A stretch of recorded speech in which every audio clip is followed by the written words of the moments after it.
मुस्यु नगरपालिका ward number 6 मा अवस्थित कुर्गा मालिका भगवती मन्दिरमा आएका छौँ हामीहरू। कुर्गा मालिका भगवती मन्दिरमा जहाँ चाहिँ चिच्चाएर वर माग्यो भने आफूले चिताएका सबै मनोकामनाहरू पुरा हुन्छ भन्ने एउटा जनविश्वास रहिआएको छ, जसको फलस्वरूप देशका विभिन्न स्थानहरूबाट यहाँको दर्शन गर्न आफ्ना मनोकांक्षा पुरा माग गर्नका निमित्त यहाँ आउने गर्नुहुन्छ। अहिले बनेको यो नयाँ मन्दिर हो। यहाँ चाहिँ पहिला अर्कै थियो, अहिले केही विस्तार विकास भइसकेको छ। यहाँ चाहिँ मालिका माता जहाँ चाहिँ चट्टानबाट पानी निस्किएको छ, यता फर्किने चाहिँ यताबाट जाने होइन। म यहाँ देखाउँछु तपाईँहरूलाई।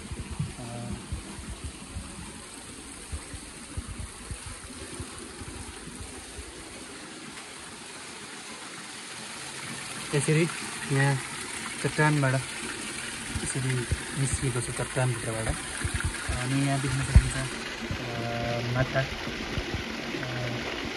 ससाना माछा, जुन माछा चाहिँ सधैँभरि यत्रै नै भइरहन्छन् भन्ने विश्वास छ। यिनीहरूलाई खुला पनि नहुने अरे। अनि त्यही मालिका माता पूजाआजा गरिन्छ।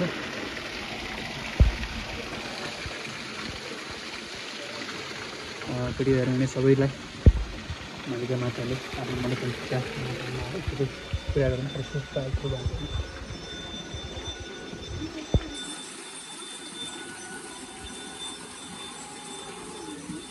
यतापट्टि छ शिवालय मन्दिर।